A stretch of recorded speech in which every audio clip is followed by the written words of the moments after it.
la palabra de Dios. Escribe al ángel de la iglesia en Sardis: el que tiene los 7 espíritus de Dios y las 7 estrellas dice esto: yo conozco tus obras, que tienes nombre de que vives y estás muerto. Sé vigilante y afirma las otras cosas que están por morir, porque no he hallado tus obras perfectas delante de Dios. Acuérdate pues de lo que has recibido, oído, y guárdalo y arrepiéntete, pues si no velas, vendré sobre ti como ladrón y no sabrás a qué hora vendré sobre ti. Porque tienes unas pocas personas en Sardis que no han manchado sus vestiduras, y andarán conmigo en vestiduras blancas, porque son dignas. El que venciere será vestido de vestiduras blancas, y no borraré su nombre del libro de la vida. Y confesaré su nombre delante de mi Padre y delante de sus ángeles. El que tiene oído, oiga lo que el Espíritu dice a las iglesias. Vamos a orar. Padre nuestro que estás en los cielos, venimos ante tu presencia, oh Señor, para exponer y los hermanos para oír la exposición de tu santa palabra. Señor, tú sabes con cuánta debilidad venimos hoy a exponerla. Te pedimos que tú una vez más en tu gracia, tú implantes tu palabra en nuestros corazones. Danos, oh Señor, la mansedumbre para escuchar tu palabra con ella. Concédenos esto en el nombre de Cristo. Amén. Mis amados hermanos, déjenme iniciar mi exposición en esta mañana con una pregunta. ¿Qué tanto puede caer una iglesia? No estoy hablando de un hermano aquí y allá, estoy hablando de una iglesia. A esta pregunta se le han dado diversas respuestas. Se puede ir de un triunfalismo sin sentido a un fatalismo deplorable. Nuestro deseo, mis amados hermanos, este es el deseo del corazón de los pastores de esta iglesia. Es que nuestra iglesia pueda responder a esta pregunta con un realismo bíblico.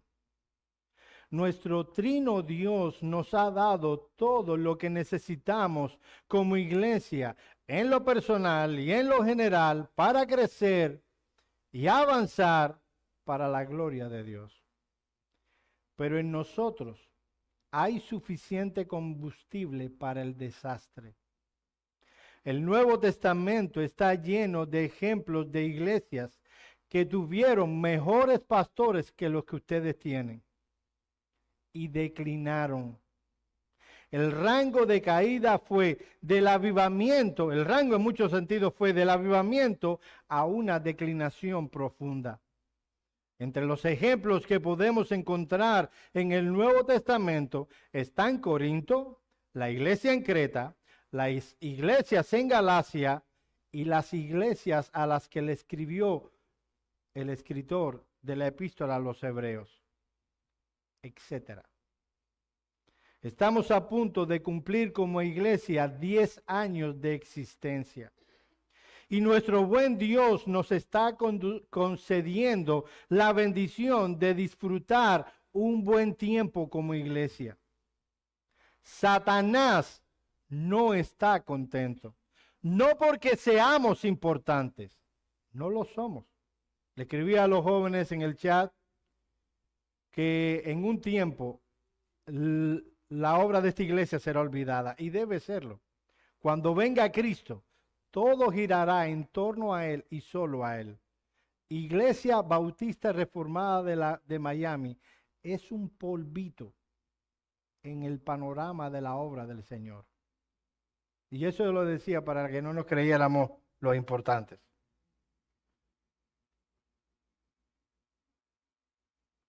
Estamos por la gracia de Dios creciendo. Cada vez más hermanos los vemos comprometiéndose en el servicio al Señor y a sus hermanos. A otros les vemos crecer espiritualmente y eso a los pastores nos anima mucho. En ocasiones, viendo los destellos de lo que Dios está haciendo entre nosotros, nos preguntamos si estamos disfrutando de un avivamiento incipiente.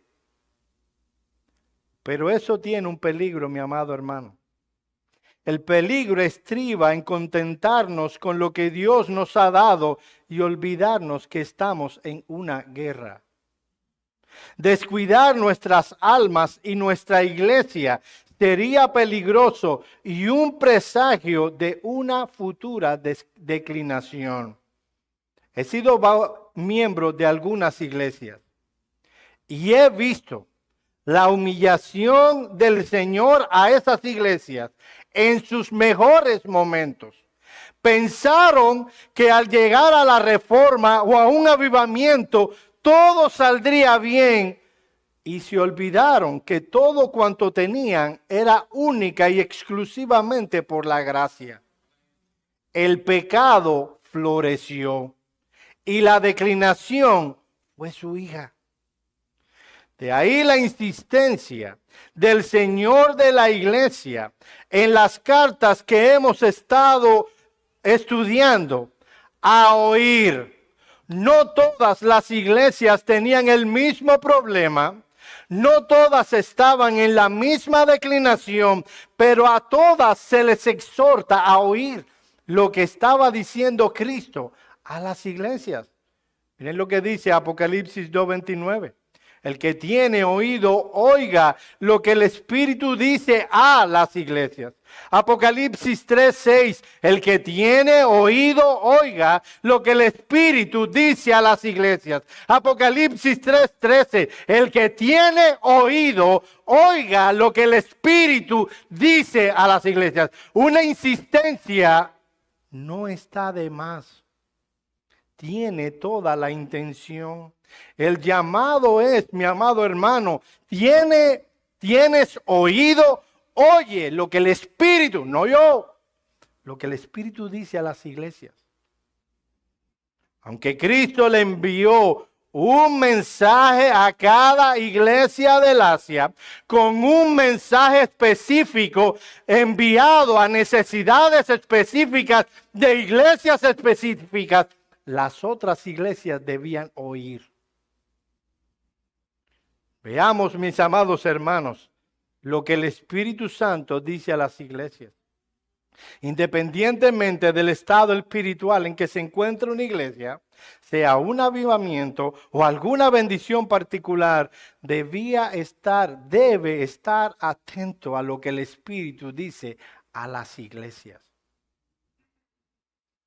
Continuando al sudeste de Tiatira, el mensajero viajaría unos 45 kilómetros más para llegar a la iglesia de Sardis y dar esta carta. Sardis fue en el pasado la capital de Lida, próspera, famosa por sus manufacturas de lana. Parece ser que fue la primera ciudad que descubrió cómo teñir la lana en el pasado. Era una ciudad próspera. Tan confiada estaba esa ciudad que decían que nunca jamás sería conquistada por el enemigo. Pues bien, 2 veces, primero los persas, luego los romanos tomaron la ciudad. La confianza estaba fundada en un lugar que no debía estar. La historia cuenta de otro tiempo de seguridad. El 1 de septiembre del año 1939, Alemania invade Polonia. Y obviamente Francia e Inglaterra, que eran aliados de Polonia y habían prometido luego de la Primera Guerra Mundial que no permitirían que Alemania tomara o invadiera otro país, le declararon la guerra a Alemania. Francia estaba sumamente confiada. Ellos habían ganado la Primera Guerra Mundial y no había una razón que los llevara a dudar que perdieran la segunda también. Su confianza estaba en una línea de defensa llamada la línea Maginot, una línea que iba desde la costa del Atlántico hasta la costa del Mediterráneo. Todo lo cubría en la frontera con Bélgica. Había solo un lugarcito pequeño donde esa línea Maginot no cubría. El bosque Las Ardenas. Un bosque tupido y con mucha agua, difícil de cruzar. Francia estaba segura de la victoria. Francia estaba segura de las cosas que tenía. La canción más popular de ese otoño decía, París siempre será París. Los generales aseguraban que no había manera que los alemanes cruzaran, mucho menos por las Ardenas, era un bosque demasiado tupido. 50 brigadas de los alemanes cruzaron, adivinen por dónde, por el bosque Las Ardenas. En 15 días, toda Francia estaba ocupada. Sardis estaba confiada. Tenían prestigio. Muchas personas hablaban bien de la iglesia de Sardis. Había un problema. La opinión que Cristo, el Señor de la iglesia, tenía sobre esa iglesia no debió haberles llevado a la confianza, sino a la dependencia en Cristo. Miren, en primer lugar, la descripción impresionante que el Señor de la iglesia hace de sí mismo. Yo quiero que presten la atención a lo que voy a decir ahora. La opinión que nosotros encontraremos en el versículo 1 no es la opinión de un gran filósofo o teólogo adelantado sobre el Señor, fruto de su investigación, meditación y análisis. Y que se sentó luego de haber analizado a Cristo y se puso a escribir y a describir al Señor. Lo que encontramos aquí es al Señor de la iglesia describiéndose a sí mismo. Así que debemos prestar mucha atención. Miren el versículo 1. Escribe al ángel de la iglesia en Sardis, el que tiene los 7 espíritus de Dios y las 7 estrellas, dice esto: yo conozco tus obras. Nuestro Señor es presentado aquí como el que tiene los 7 espíritus y las 7 estrellas. En sermones pasados consideramos lo que significaba las 7 estrellas. Está hablando de los pastores de la iglesia. Anteriormente había dicho que los tenía en su mano derecha. Ellos debían estar bajo el control y el dominio del Señor de la iglesia. Los pastores están en la mano derecha. La preocupación inicial no es lo que los miembros de la iglesia piensen sobre ellos. Ellos están en la mano del Señor. Ellos deben seguir las directrices que Dios ha dado, que Cristo, el Señor de la iglesia, ha dado en su palabra. Puede ser que en algún momento no sean populares esas directrices. Puede ser que en alguna ocasión algunos se sienten disgustados por las determinaciones de estos pastores. Ellos deben saber que no están en las manos de la iglesia, están en las manos del Señor de la iglesia. Pero hay una declaración más que está aquí. Dice que Él tiene los 7 espíritus. En varias ocasiones en Apocalipsis se menciona la expresión los 7 espíritus. La primera vez en la que aparece es en el capítulo 1, versículo 4. Juan, dice el texto, a las 7 iglesias que están en Asia, gracia y paz a vosotros del que es y del que era y del que ha de venir y de los 7 espíritus que están delante de su trono. Es evidente que el texto se está refiriendo al Espíritu Santo. La expresión une al Espíritu Santo con el Señor Jesucristo. En Isaías 11:2 se nos dice que el ministerio de Cristo sería, es y será en el Espíritu Santo. Dice el texto. y reposará sobre él el espíritu de Jehová, espíritu de sabiduría y de inteligencia, espíritu de consejo y de poder, espíritu de conocimiento y de temor de Jehová. El Espíritu Santo, mi amado hermano, es el otro consolador que fue prometido por Jesús y que vendría a la iglesia luego de su partida para manifestar la presencia especial de Cristo en ella. Esto es lo que dice, entre otras cosas, entre otros textos, Juan 14, 15 al 18. Si me amáis, guardad mis mandamientos, y yo rogaré al Padre y os dará otro consolador para que esté con vosotros para siempre. El Espíritu de verdad, al cual el mundo no puede recibir porque no le ve ni le conoce. Pero vosotros le conocéis, porque mora con vosotros y estará en vosotros. No os dejaré huérfanos. En el versículo 26 del mismo capítulo, el Señor Jesucristo dice: mas el Consolador, el Espíritu Santo, a quien el Padre enviará en mi nombre, Él os enseñará todas las cosas y os recordará todo lo que yo os he dicho. La formación oficial de la iglesia del nuevo pacto sucede con el descenso del Espíritu Santo en Pentecostés. El Espíritu Santo es el Espíritu de vida. Allí donde está el Espíritu Santo hay libertad, porque Cristo les hace verdaderamente libres por la obra del Espíritu. Mis amados hermanos, lo que está diciendo el texto es que Cristo ministra a su iglesia por su Espíritu Santo. En 1 Corintios capítulo 12, 4 al 7 encontramos: ahora bien, hay diversidad de dones, pero el Espíritu es el mismo.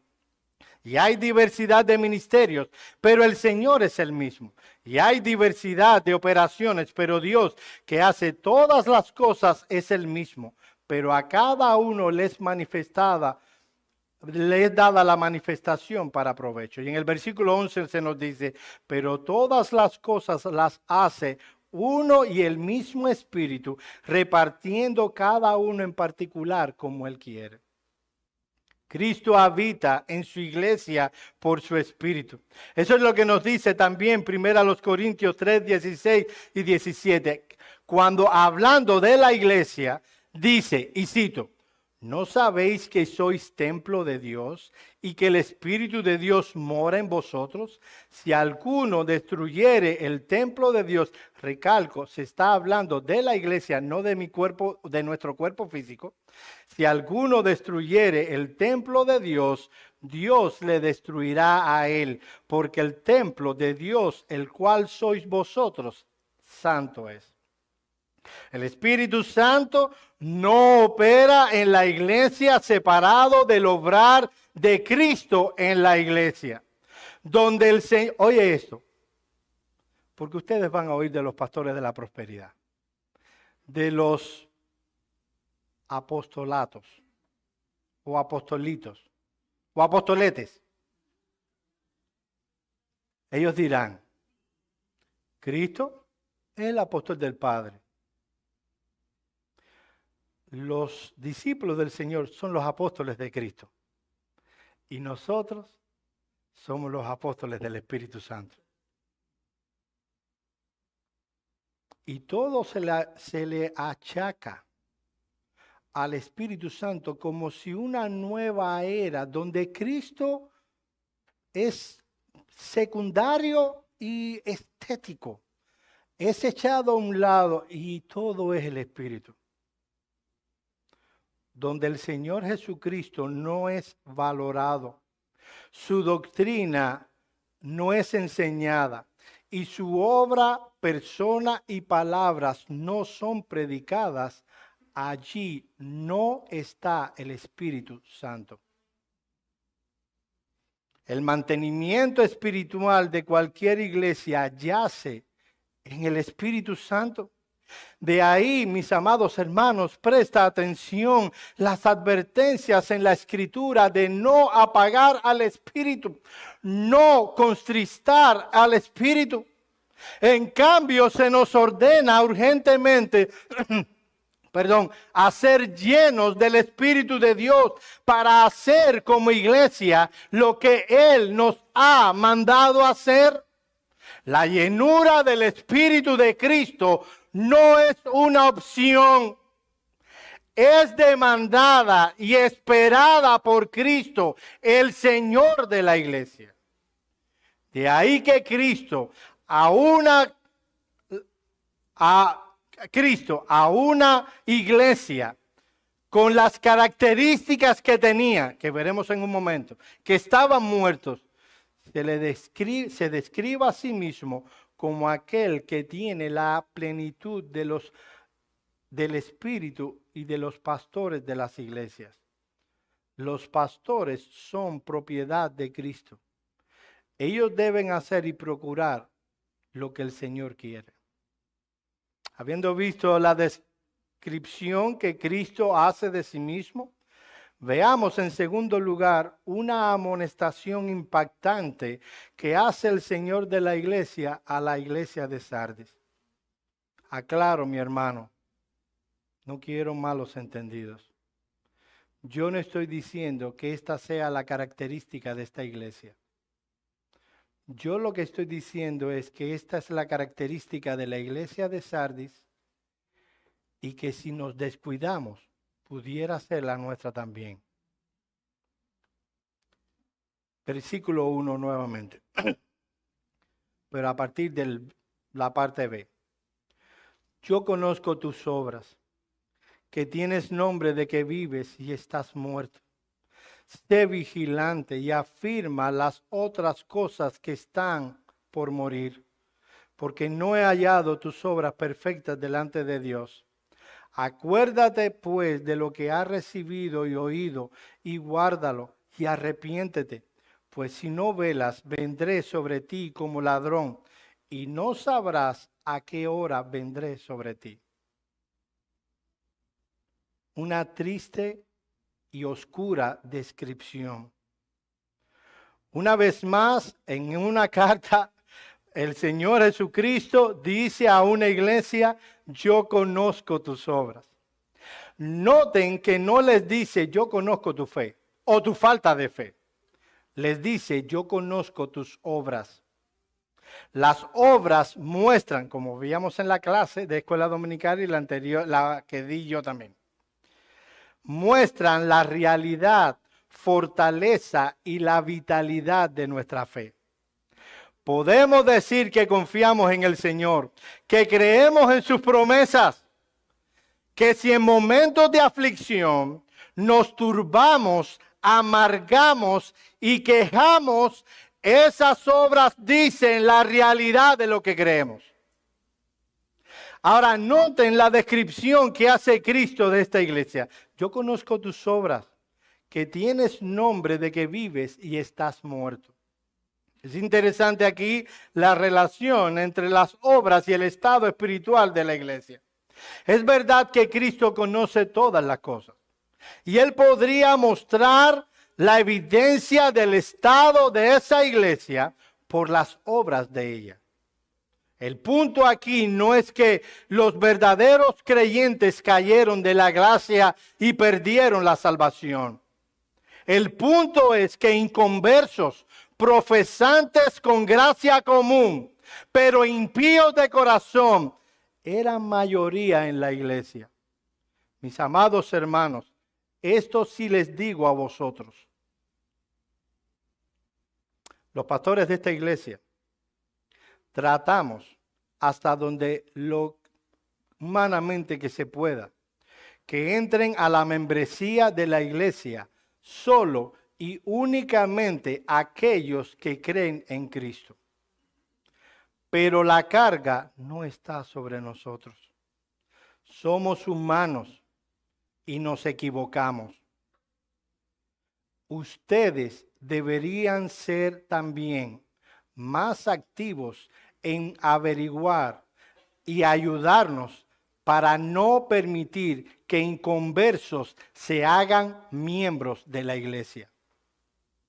Ser miembro de la iglesia no le da la salvación a nadie.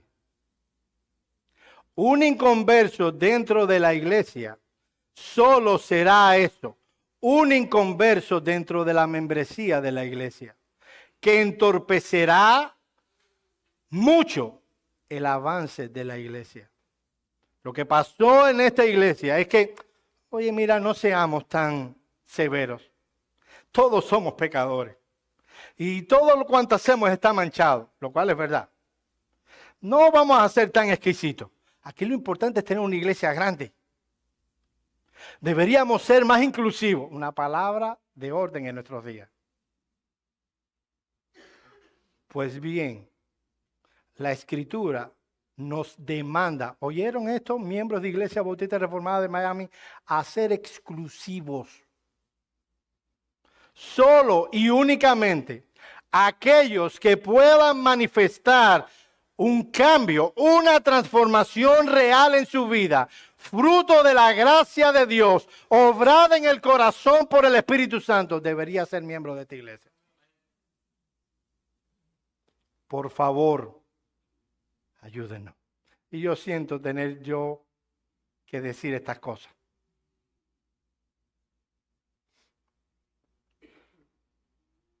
En Sardis decíamos, no queremos que nadie nos acuse de estar despreciando a alguien.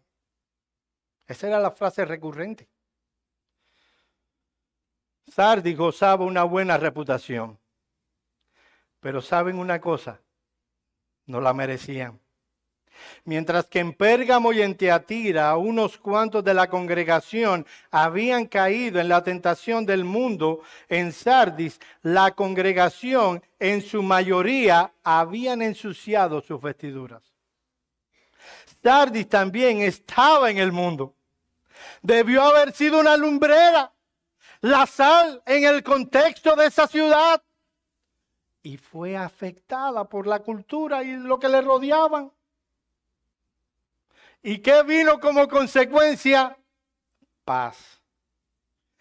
Ni los romanos, ni los judíos se metían con la iglesia.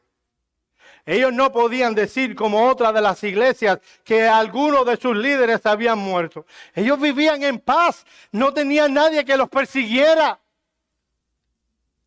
Y eso les afectó. La imagen que ellos transmitían como iglesia ante los demás era una iglesia vigorosa y enérgica. Dice Cristo, tienes nombre de que vives. Tenía esa fama. ¡Qué iglesia más buena! Esa gente sí son, y los pastores son nice. Pero déjenme decirles una cosa, mis amados hermanos. Lo que impresiona a los hombres no es necesariamente lo que a Dios le impresiona. Su nombre y reputación, la de esta iglesia, excelentes. Pero la realidad era muy diferente. Eran un total desastre.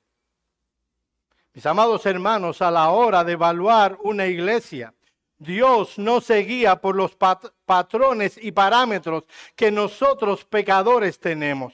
Él no se guía por lo fuerte de un edificio o lo bien vestidos que las personas puedan ir. Oye, esa iglesia sí son piadosos. Ahí todo el mundo va de traje. Y las mujeres se ponen una pamela. ¿Han visto esa iglesia?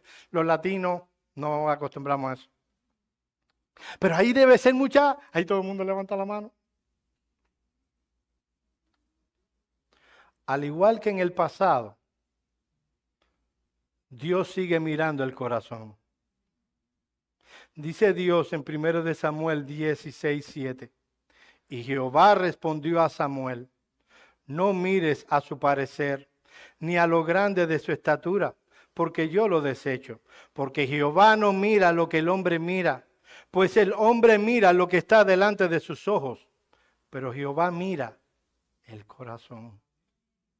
Lo más importante no es tener una buena imagen ante los hombres, sino la imagen que nosotros damos delante de Cristo, el Señor de la iglesia. No nos debemos dejar impresionar porque lo que nuestros ojos ven cuando se trata de otras iglesias, Ni nosotros debemos buscar impresionar a los demás con meras apariencias. Una iglesia puede tener el edificio más hermoso, el presupuesto más holgado, los ministerios más influyentes, la página de internet más impactante, la membresía más grande y no ser más que un cementerio a los ojos de Cristo. Lo que realmente importa es lo que seamos para Él, el Señor de la iglesia. Oh, mis amados hermanos, que nunca se diga de Iglesia Bautista Reformada estas cosas, que nunca se diga de Iglesia Bautista Reformada de Miami lo que el Señor Jesús le dijo a unos religiosos en una ocasión.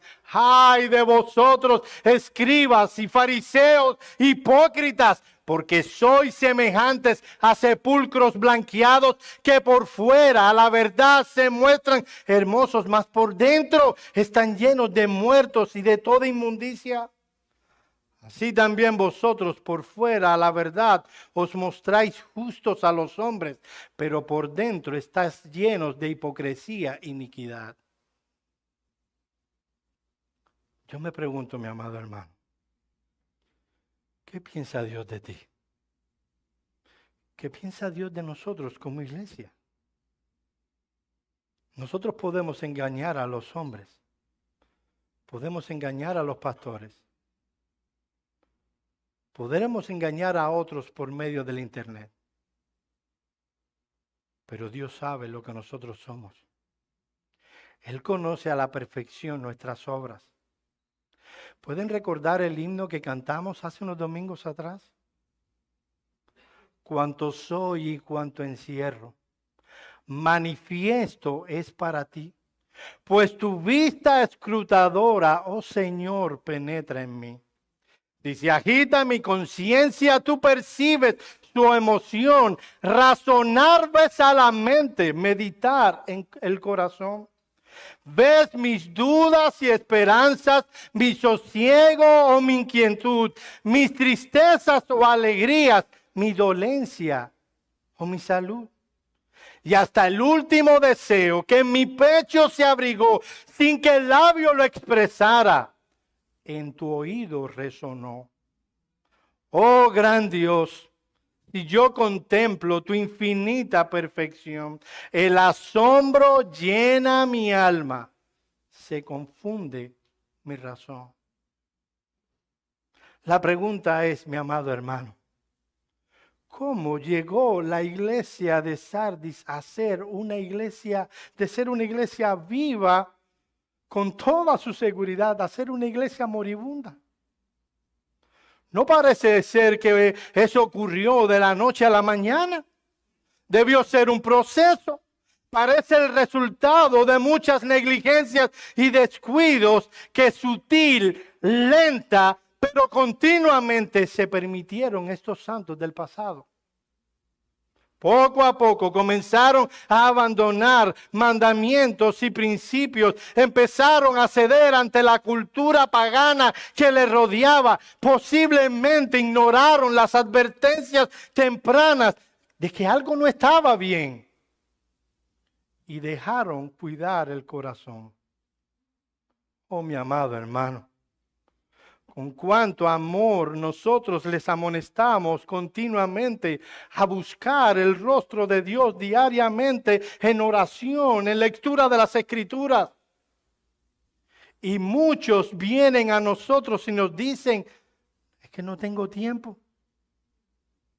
Si yo pudiera revisar el reporte que da tu teléfono cada semana, y pudiera ver cuánto tiempo tú le dedicaste a las redes sociales, me dirían a mí o a los pastores que fueron menos de 3 horas. ¿Recuerdas el último reporte que te envió? ¿Cuánto te dijo? 4 horas, 6 horas en tu teléfono. En el caso de Sardis, habían algunos que todavía se mantenían apasionados por Cristo, guardando su corazón en santidad. Miren el versículo 4. Pero tienes unas pocas personas en Sardis que no han manchado sus vestiduras. ¿Qué dice? Es que de una iglesia que probablemente era grande se dice, solo tienes unos pocos que no han manchado sus vestiduras. La mayoría tenían sus ropas manchadas, la mayoría ya no eran dignos. Mis amados hermanos, nuestro llamado es a vivir en correspondencia con la obra que ha sido hecha en nosotros.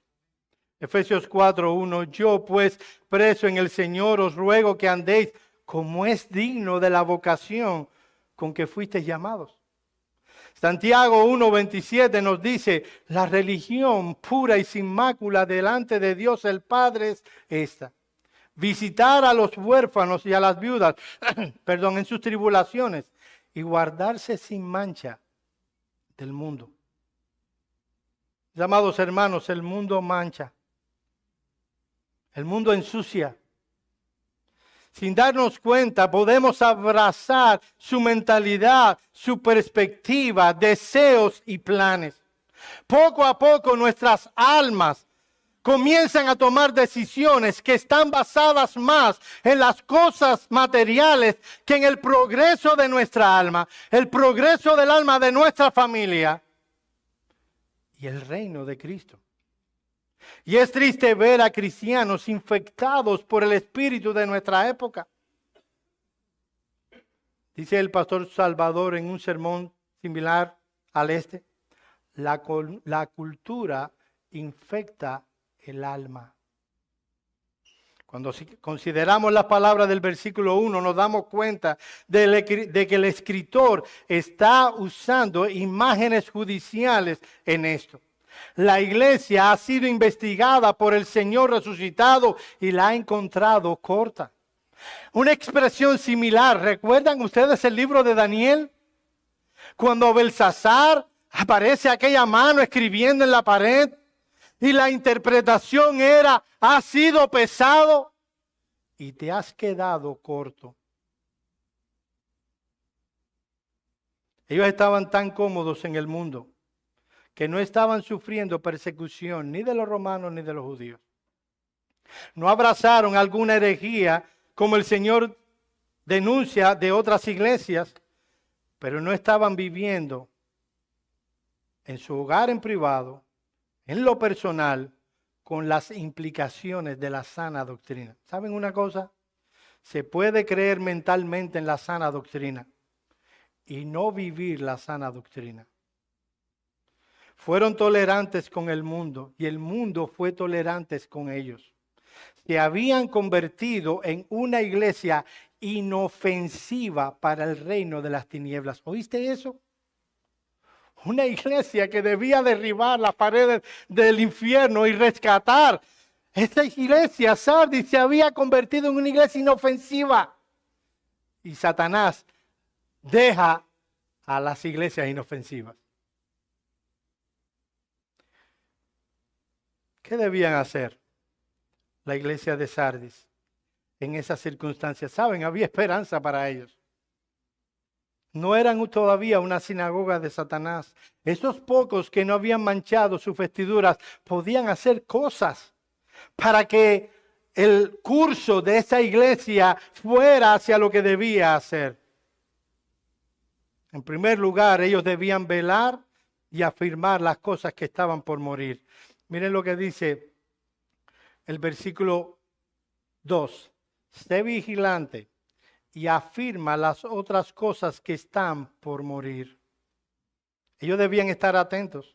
Saben, esas cosas pasan en una iglesia cuando los miembros de la iglesia no están atentos, no están alertas, no está velando. El Señor Jesucristo advirtió a sus discípulos en la noche más negra de la humanidad, cuando el Señor Jesucristo estaba a punto de morir en la cruz del Calvario. Él sabía que mucho pecado saldría a flote. ¿Y qué le dice a sus discípulos? Velad y orad para que no entréis en tentación.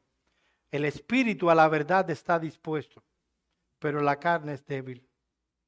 Aunque algunos miembros de esta iglesia estaban activos, Su corazón se mantenía pegado al Señor y alejado al mundo. Habían otros que habían manchado sus vestiduras. Esa iglesia como tal no había manifestado sus obras completas. Miren el versículo 2 una vez más. Sé vigilante y afirma las cosas que están por morir, porque yo no he hallado tus obras perfectas delante de Dios. Esa palabra perfecta no significa impecable. La palabra en griego es pleró. Hablaba de algo completo, algo íntegro. Lo que estaba diciendo el Señor Jesucristo es que sí, las obras se estaban realizando, pero no provenían de un corazón sujeto, humillado, cercano a Cristo, que procuraba la gloria de Cristo. Ellos estaban contentos, complacidos en que tenían una buena fama. Tenían el nombre de que vivían, pero el corazón estaba apagado. Amado hermano, puede ser que ahora estés disfrutando de la vida cristiana como algo floreciente. Estás cerca del Señor. Tal parece que estás en las mismas puertas del cielo. La advertencia es: vela. He conocido a muchos que en una semana parece que están brincando de nube en nube en el cielo, en las nubes, espiritualmente hablando. Tú los oyes hablar y tal parece que estarían dispuestos a hacer cualquier cosa por el nombre del Señor Jesucristo. A la siguiente semana, tal parece que están en las puertas del infierno. ¿Cómo puede un creyente ir de un extremo al otro? Porque dejan de velar. Ese es el llamado de Cristo. Vela, mantente alerta, despierta. Te han dado muchas cosas en Cristo glorioso. Mantente alerta. Lo segundo que debían hacer es velar y recordar lo que habían recibido y oído. Mis amados hermanos, ellos debían recordar el evangelio que se les había enseñado. Mi amado hermano, yo sé. En Cuba le llamamos, cuando tú vienes y le dices algo fuerte de la Biblia a alguien, le decimos en Cuba, por lo menos en el contexto donde yo estoy, le diste un tablazo. Yo sé que no hay tablazo que avive un corazón apagado. El Señor dio muchos tablazos. Este es uno de ellos. Pero si recordar el evangelio no aviva tu corazón, nada lo hará. ¿Recuerdas el evangelio? Me preocupo cuando le pregunto a alguien, ¿puedes explicarme el evangelio? Y no sabe qué decir. ¿Recuerdas el evangelio? ¿Recuerdas que eres un pecador perdido? Que merece completa y totalmente el infierno, que no podías, no puedes y no podrás hacer obra alguna que te dé la salvación. Y un día vino Cristo a este mundo, tomó la naturaleza humana, con todas las debilidades concomitantes, pero sin el pecado. Murió en una cruz romana, pagó por tu pecado para que tú, solo por medio de la fe, pudieras ser salvo. Mi hermano, tú recuerdas que tu futuro era el infierno, el castigo eterno, y que Cristo en su gracia un día se presentó ante ti como con Pablo en el camino a Damasco y te dijo, eres un pecador que mereces. Y no lo hizo él, obviamente lo hizo a través de alguien que te expuso el evangelio. Y tú solo por la fe ¿fuiste salvo del infierno? Hermano, no hay cosa que avive más al creyente que recordar lo que ha recibido. Gracia, misericordia y paz con Dios por la obra de Cristo en la cruz del Calvario y la aplicación de su Espíritu Santo. Nada hicimos para ser salvos. Nada siquiera podemos hacer para mantener la salvación. Es una obra que solo el Dios Trino hace en nuestros corazones. Y es en consecuencia de esa obra que vivimos para Cristo. Pero noten que no solo ellos debían recordar lo que habían recibido, sino lo que habían oído. Hermanos, qué rápido olvidamos las cosas. Venimos y alguien predica un sermón sobre algún tema en específico. Y luego, esto fue el domingo, ¿verdad? Y luego el martes, simplemente el martes, viene un hermano de otra iglesia y te pregunta. Yo sé que ya hermanos de otra iglesia no hacen preguntas como esa, pero está bien. Te pregunta, hey, ¿de qué predicaron tus pastores o al pastor que le tocó el domingo pasado? ¿Tú podrías decir de lo que predicó el domingo pasado? Saben, hay personas que son detractores de la predicación y es por esa razón. Porque las personas ya el martes no se acuerdan. Y hay dos cosas que quiero decir al respecto. Por un lado, nos olvidamos de lo que se predicó el domingo porque no venimos preparados para recordar. Si ustedes son como yo, y miren, si hay algo que yo me acuerdo, es de los sermones que predican. Pero yo reconozco algo. Yo tengo mala memoria. Hay cosas que no se me olvidan. Pero en sentido general tengo mala memoria. Pero si usted tiene mala memoria y el martes usted no puede decir de lo que se predicó el domingo, usted debe venir preparados para recordar. Si usted no se acuerda el martes de lo que se predicó, usted debería venir a escribir notas. Esto es algo práctico. ¿Saben? Me sorprende los pastores de la prosperidad. Cómo su gente que van a oír cómo hacer dinero y van a oír cosas buenas, póngale entre comillas, lo bueno que ellos son y lo bueno que tienen y cómo serán prosperados y serán sanos y no estarán enfermos. Uno ve, lo he visto por accidente, uno ve que esa gente está escribiendo y están escribiendo gofio sin agua. Los viejos saben lo que es gofio, ¿verdad? Eso es lo que están escribiendo allí.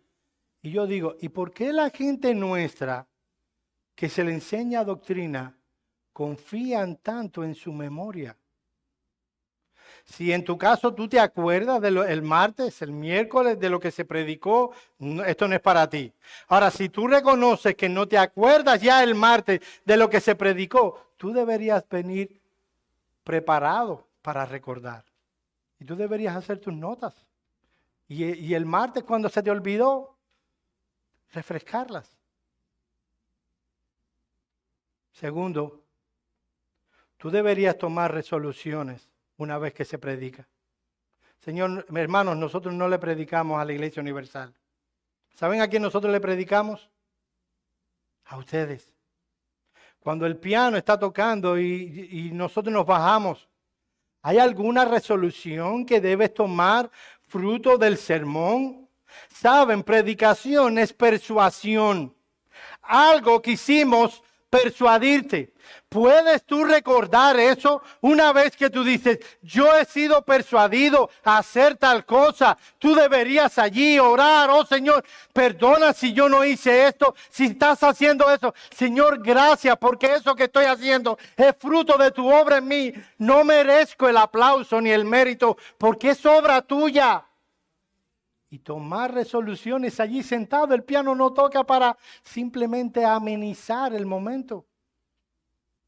Es un momento para que te sientes, consideres lo que se predicó y tú tomes resoluciones santas y luego vayas y lo hagas. Ellos deberían recordar lo que habían recibido. Ellos debían recordar lo que habían oído.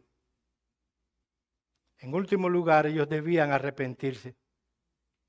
Si hay una palabra que se repite vez tras vez en cada una de las cartas, tiene que ver con el arrepentimiento. El arrepentimiento no es una gracia que nosotros hicimos ejercicio de ella el día que nos convertimos. Toda la vida cristiana se puede resumir en fe y arrepentimiento. Constantemente el creyente cree, Constantemente el creyente se arrepiente. Siempre hay algo en lo que nos damos cuenta que nos quedamos cortos. Y es verdad, mis amados hermanos. Siempre nos quedaremos cortos. Pero ¿saben qué? No está bien. Nuestra meta es vivir una vida que glorifica a Dios en todas las cosas. Es verdad que en esta vida nunca llegaremos a esa meta, pero el verdadero cristiano se muere en el intento.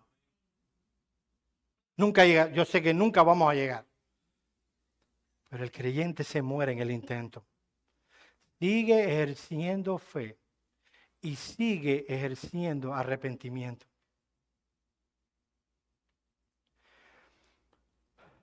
Si Cristo nos enviara una carta, ¿qué diría de nosotros? ¿Diría que tenemos una buena reputación y que por la gracia y la obra del Espíritu Santo la merecemos?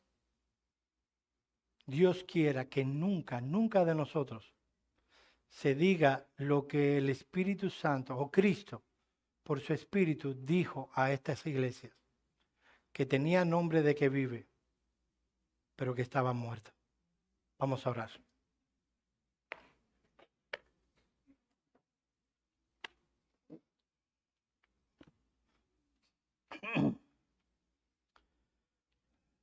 Señor y Dios, nosotros te damos gracias, oh Dios del cielo, por tu gracia, por tu compasión. Y hoy estamos aquí en tu presencia, adorándote y exaltándote. Se debe a tu gracia. Señor, guarda la obra de tus manos. Esta iglesia es tuya. Tú eres su Señor. Ayúdanos, oh Señor, a ser peligrosos para el reino de las tinieblas. Señor, preferimos la persecución a ser no efectivos por tu espíritu contra el reino de las tinieblas. Ayúdanos, oh Señor, a hacer tu obra. Gracias por Iglesia Bautista Reformada de Miami. En el nombre de Cristo oramos. Amén y amén.